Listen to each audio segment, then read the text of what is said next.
Hello guys, today I'm going to show you the best settings for your HyperX Cloud III Wireless. So this is provided by Top Price 11 from the subreddit of HyperX in Reddit. So let's go over the settings in order for you to have the best setup.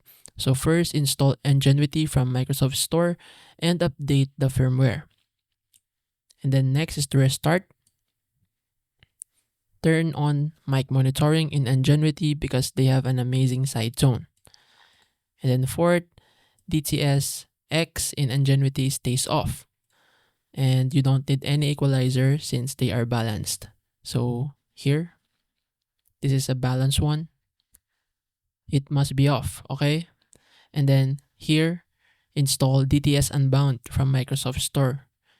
Open it and turn on DTS Headphone X and DTS X. And then go to System, Sound, and open the headphone setting as seen here. Once you do that, set audio enhancements to off.